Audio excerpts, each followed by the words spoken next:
E agora, você vai ouvir a Palavra da Fé com o pastor Paulo Lima.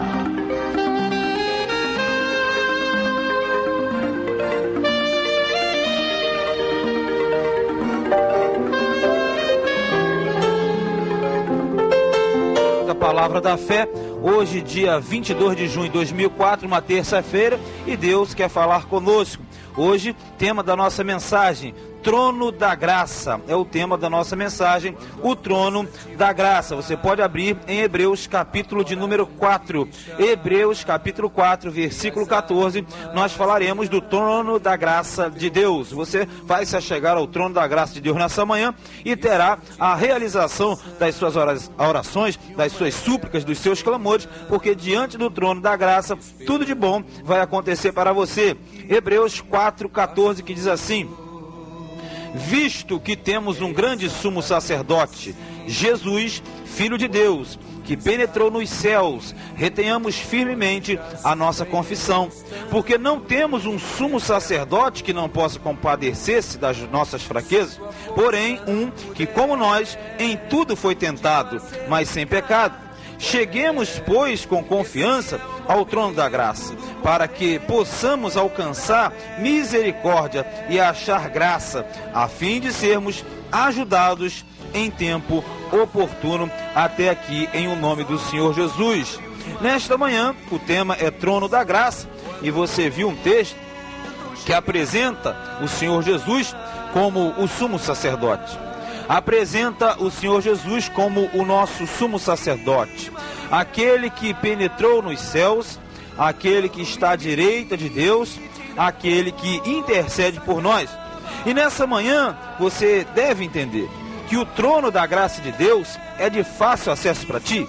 O trono da graça de Deus não é algo totalmente impossível, porque às vezes os cristãos, eles imaginam que Deus está muito distante dele. Não é verdade.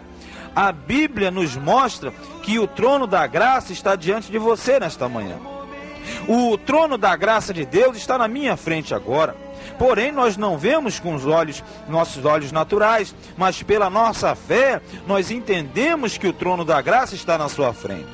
E você tem condições de penetrar diante do Senhor nesta manhã. Porque o título dessa mensagem é o seguinte, o título da mensagem: 3 razões para você se aproximar do trono da graça. 3 razões para você se aproximar do trono da graça. Porque você pode se aproximar do trono da graça nessa manhã. Você, através dessa passagem, você fica ciente de que Jesus, o Filho de Deus, ele é um sumo sacerdote. E o que era um sumo sacerdote? Se você não sabe, na antiga aliança, o sumo sacerdote era a maior autoridade espiritual que existia.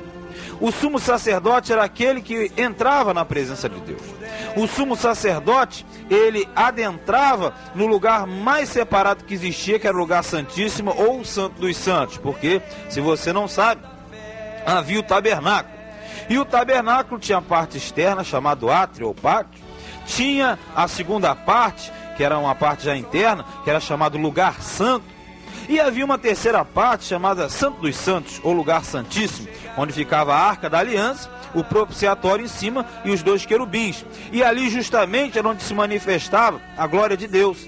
Mas somente um elemento podia entrar no Santo dos Santos, e esse elemento era o sumo sacerdote, quer dizer, o sacerdote de maior escalão naquela ocasião, naquela situação, na antiga aliança. E o sumo sacerdote, ele entrava ali uma vez por ano. Uma vez por ano, o sumo sacerdote entrava no lugar santíssimo e lá dentro ele fazia expiação pelos pecados de todo o povo de Israel. Mas aqui na narrativa mostra que Jesus, ele é superior a esse sacerdócio antigo, ao sacerdócio da antiga aliança. Porque na antiga aliança você tinha um sacerdote humano, um sacerdote falho, um sacerdote que não podia realmente fazer uma expiação eterna por você, ele não podia fazer uma intercessão eterna. Mas isso só vai acontecer com a vinda de nosso Senhor e Salvador Jesus Cristo. Então nós aprendemos aqui que Jesus é um grande sumo sacerdote, um sumo sacerdote maior, muito maior do que o sumo sacerdote do passado, porque o nosso Jesus, o nosso Senhor e Salvador, ele fez uma expiação completa, ele fez um sacrifício completo, ele entrou na presença de Deus uma vez para nunca mais sair. Então nós temos um sumo sacerdote que pode fazer a diferença. Nós temos um sumo sacerdote nessa manhã que pode entrar na presença de Deus e já está na presença de Deus e pode interceder por você e por mim, porque o nosso sumo sacerdote, ele apresenta nessa manhã razões para você usufruir desta graça, você entrar diante do trono de Deus, porque o nosso sumo sacerdote é Jesus, o nosso sumo sacerdote é o Senhor Jesus nessa manhã, e ele te apresenta 3 razões para você se aproximar do trono da graça, porque nessa manhã, se você pensa que está distante, está amargurado, infeliz, distante de Deus, saiba, você está próximo ao trono da graça, e entre você e o trono da graça, existe um sumo sacerdote maior, um sumo sacerdote eterno, um sumo sacerdote que nessa hora pode compadecer-se de você e entrar contigo diante do trono da graça, porque Deus, ele nesta manhã chama você para junto dele. Deus não quer você distante dele, mas Deus enviou seu Filho para que todo aquele que nele crê não pereça, mas tenha a vida eterna. E nesta manhã, Deus está chamando você, fazendo um convite, como está em Apocalipse 22:17, que diz que o Espírito e a esposa dizem vem, e quem ouve diga vem, e quem tem sede venha, e quem quiser tome de graça da água da vida, porque nessa manhã o seu sumo sacerdote Jesus, ele te convida para você entrar diante de Deus, porque nós temos, irmãos, uma certeza, entrarmos com convicção, como diz Hebreus 10:19, que nós devemos ter ousadia para entrar no santuário pelo sangue de Jesus, pelo novo e vivo caminho que ele nos consagrou, pelo véu, isto é, pela sua carne, e tendo um grande sacerdote sobre a casa de Deus. Quer dizer, nesta manhã, você pode se aproximar do trono da graça, e se você se aproxima do trono da graça, o que você vai fazer? O que você vai pedir? Pode pedir tudo que você quiser, porque Jesus, ele vai interceder por você nessa manhã. Nós verifiquemos aqui o versículo, hoje melhor, os versículos, são 3 versículos, mas nós veremos aqui em primeiro lugar, que uma das 3 razões para você se aproximar de Deus nessa manhã, do trono da graça, está aqui no versículo 14, Hebreus 4:14, diz assim: visto que temos um grande sumo sacerdote, Jesus, Filho de Deus, que penetrou nos céus, retenhamos firmemente a nossa confissão. Veja, em primeiro lugar, a primeira grande razão para você entrar, se aproximar do trono da graça, a primeira grande razão é porque nós temos um grande sumo sacerdote. Um grande sumo sacerdote você tem, você não tem um sacerdote pequeno, amado. Você não tem um sumo sacerdote que não pode se aproximar de Deus, não. Nós temos um grande sumo sacerdote, o maior sumo sacerdote que existe, o maior intercessor que pode te ajudar nessa manhã, o maior mediador que existe entre o homem e Deus. Por isso que o autor aos Hebreus, ele coloca claramente, visto que nós temos um grande sumo sacerdote. E quem é esse sumo sacerdote? É Jesus, Filho de Deus. Mas o que ele fez? Aqui diz que ele penetrou nos céus. Portanto, é de retenhamos firme a nossa confissão. Quer dizer, Jesus, ele não penetrou no lugar santíssimo da terra. Ele penetrou nos céus. Ele penetrou diante do próprio Deus. Ele está nesse momento, Jesus, à frente do trono de Deus. E à frente do trono de Deus, ele está fazendo um papel de sumo sacerdote para você e para mim, porque ele é o maior, porque ele é o grande intercessor da nossa vida, e porque ele é o grande mediador da nossa vida nesta manhã, porque Deus está chamando a sua atenção. Olha, não seja tímido, não seja medroso, mas apresente-se com ousadia, porque você tem um grande sumo sacerdote à minha frente, e esse sumo sacerdote, ele é capaz de fazer uma intercessão perfeita por você, como diz em Hebreus capítulo 5, versículo 5, que diz claramente, assim também Cristo, se não glorificou a si mesmo para se fazer sumo sacerdote, mas aquele que lhe disse: tu és o meu filho, eu hoje te gerei. Como também diz noutro lugar: tu és um sacerdote eterno, segundo a ordem de Melquisedeque. Quer dizer, Jesus é um sumo sacerdote perfeito, um grande sumo sacerdote, e nessa hora ele intercede por você. Ele é mediador entre você e Deus, porque diz em 1 Timóteo 2,5 que só existe um Deus e um único mediador entre Deus e os homens, e este é Jesus Cristo, homem. Ele é o teu sumo sacerdote, porque ele pode fazer a propiciação por você, porque aqui mesmo em Hebreus 2,14 diz que, visto como os filhos participaram da carne e do sangue, quer dizer, eu e você participamos da carne e do sangue, também ele, Jesus, participou das mesmas coisas, para que através da sua morte ele aniquilasse o que tinha o império da morte, a saber, o diabo. Quer dizer, Satanás, ele sabe que nessa manhã você tem condição de invadir o trono da graça e alcançar misericórdia, porque Deus está contigo. Temos um grande sumo sacerdote.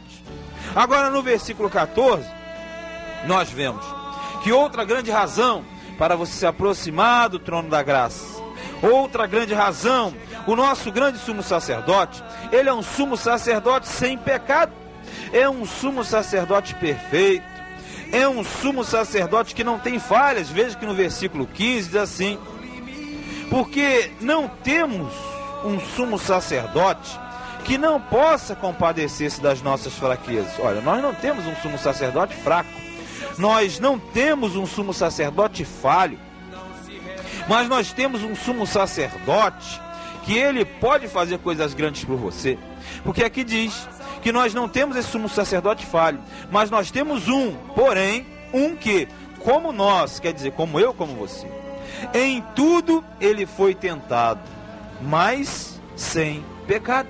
Quer dizer, Jesus, ele foi tentado, mas Jesus, ele se manteve separado, ele se manteve puro, ele se manteve impecável, ele se manteve inculpável. Então em Jesus não há meio nenhum de Satanás acusá-lo.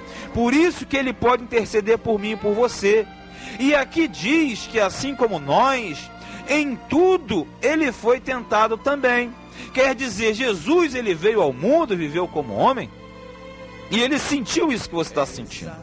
Você está sofrendo? Você está passando algum momento nessa hora? Você está em grande amargura, em grande desespero? Pois saiba, essa sua amargura e esse seu desespero, Jesus já viveu.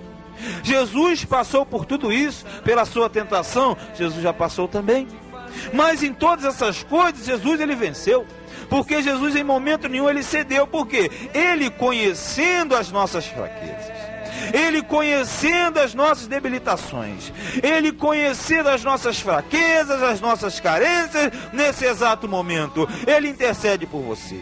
Nesse exato momento, Jesus sem pecado, puro, imaculado, inculpável, ele não pode ser acusado pelo inimigo, porque o inimigo acusa você, sim, ele acusa você, mas na hora que o inimigo acusa você, saiba, amado, nesse momento, Jesus se coloca na sua frente, Jesus se apresenta diante de Deus, intercede por você, e ele diz: meu Pai, ele pecou, ele errou, ela errou, mas eu sou perfeito, e eu compro a briga dele e dela. Saiba que nessa manhã, em Hebreus 8:1 diz claramente que a suma de todas essas coisas diz que nós temos um sumo sacerdote que está sentado nos céus à destra do trono da majestade, ministro do santuário e do verdadeiro tabernáculo, o qual o Senhor fundou e não os homens. Quer dizer, Jesus está na presença de Deus. Portanto, não aceite a acusação do inimigo, porque aquele que te justifica, ele é maior. Hebreus 9:27 diz: e como aos homens está ordenado morrerem uma só vez,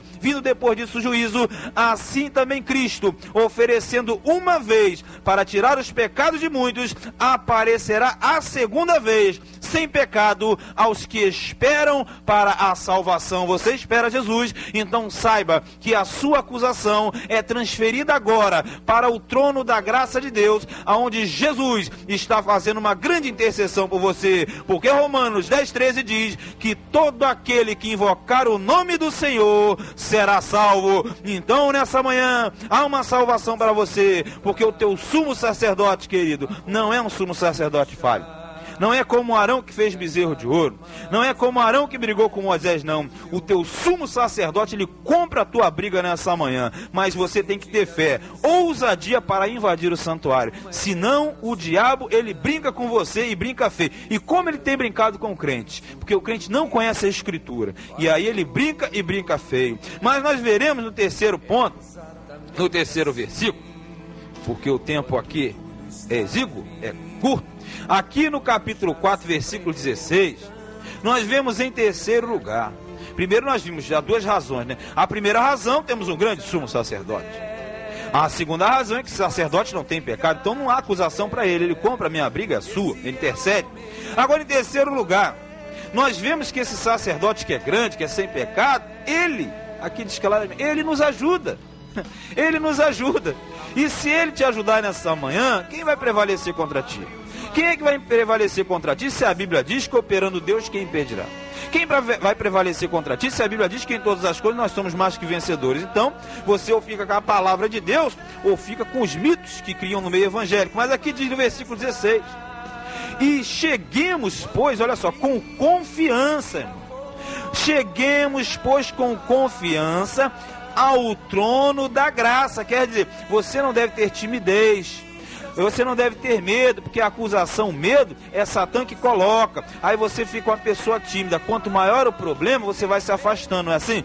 Muita gente vai se afastando de Deus, porque, eu fiz isso, eu fiz aquilo, vai entristecendo, eu não sinto vontade de ir na igreja, eu estou triste. Aí ele vai mesmo, porque o inimigo está te acusando, tu vai, Jesus não está te acusando. Aqui diz que nós devemos chegar com confiança ao trono da graça, quer dizer, apresentar a sua petição, apresentar a sua causa, apresentar tudo aquilo que está fustigando você. Há alguma coisa incomodando você? Entra com ousadia no trono da graça e apresenta isso para Jesus. Jesus vai pegar a sua causa, vai apresentar para Deus e ponto final. Agora, se você não apresenta a sua causa, pode ter certeza, não há condição de mudança. Mas aqui diz, cheguemos, pois, com confiança ao trono da graça. Olha só, por quê? Para que possamos alcançar a misericórdia. Olha só, quer alcançar a misericórdia? Está à sua disposição. E achar a graça, quer dizer, o favor imerecido, a recompensa, aquela linda manifestação de Deus aos homens, a fim de nós sermos ajudados em tempo oportuno. Está escrito aqui. Você quer ajuda? Você quer transformação? Jesus está contigo nessa. Você tem que olhar para Jesus, o autor e consumador da obra, porque Ele te fará levantar nessa manhã. Ele nos ajuda. E por que Ele nos ajuda? Porque Ele é um grande sumo sacerdote. E por que Ele nos ajuda? Porque Ele não tem pecado. E Ele vai entrar nessa hora como teu grande auxiliar. Ele te auxilia, Ele te socorre, Ele te ampara, porque Jesus está no mundo para isso. Ele disse lá em João 10:10, olha, o ladrão veio roubar, matar e destruir. Mas fique calmo, fique tranquilo, porque eu cheguei para te dar vida e te dou vida em abundância. E nessa manhã saiba que Jesus quer ajudar você. O grande sumo sacerdote quer ajudar você nessa manhã, porque Ele tem um grande interesse. Ele viu o seu sofrimento de madrugada, Ele viu o teu desespero nessa noite, e Ele está mandando um recado para você. Olha, não há acusação, não há limites para o meu poder, porque eu estou tomando as tuas dores, eu te ajudo, porque Jesus, Ele sabe da sua aflição, porque em Hebreus 2:17, você pode acompanhar, diz assim, pelo que convinha que em tudo Jesus fosse semelhante aos irmãos, quer dizer, a mim e a você, para ser misericordioso e fiel sumo sacerdote naquilo que é de Deus, para expiar os pecados do povo. Olha no versículo 18 que diz assim, porque naquilo que Ele mesmo sendo tentado, padeceu, pode socorrer aos que são tentados. Quer dizer, Jesus passou por isso? Passou. Então ele sabe o que você está sentindo agora, e ele com sabedoria, sabendo e conhecendo o seu sofrimento, ele nesse momento auxilia, ajuda, socorre e ampara você, porque ele disse lá em Mateus 11:28, vinde a mim os cansados, sobrecarregados, oprimidos, tristes, amargurados, porque eu vos aliviarei. Tomai sobre vós o meu jugo e aprendei de mim, que sou manso e humilde de coração, e encontrarei descanso para as vossas almas, porque o meu fardo é leve e o meu jugo é suave. Ele te ajuda nessa manhã, sim. Ele te ampara, sim. Ele está contigo, sim. Tudo é sim para você, se você tiver Jesus. Se você não tem, aceite-o agora. Reconheça, volte para Jesus, porque ele é o teu intercessor, como diz lá em Hebreus 10:19. 10:19, você deve entrar com ousadia nessa manhã. Ousadia na presença de Deus. Porque Jesus quer comprar sua briga, mas é preciso você se chegar a Ele. Porque em 7 de Hebreus 24, diz que, mas este, porque permanece eternamente, tem um sacerdócio perpétuo. Jesus não dorme, não descansa. Ele está nesse exato momento em cima, olhando para você, esperando a sua atitude, saiba, querido. Porque aqui diz, portanto, pode também salvar perfeitamente os que por ele se achegam a Deus, vivendo sempre para interceder por eles. Porque nos convinha tal sumo sacerdote, santo, inocente, imaculado, separado dos pecadores e feito mais sublime do que os céus. Saiba que o teu sumo sacerdote nessa manhã quer interceder por ti, mas é necessário que você creia, que acredite, que se lance nas mãos de Jesus nessa manhã, porque se ele diz aqui claramente, olha, é um sacerdócio perpétuo, quer dizer, Jesus está lá, olhando para você, esperando a sua atitude, e quando você levantar essa hora, a sua voz, o seu coração, o seu clamor, saiba que ele vai entrar na sua frente e vai interceder por você. 3 razões para você se aproximar do trono da graça nessa manhã. O grande sumo sacerdote, sem pecado e que te ajuda. Você escolhe, ou ele te ajuda, ou você deixa a situação da mesma forma, porque assim diz a palavra de Deus. Assim nós cremos e assim será eternamente. Amém. E graças a Deus.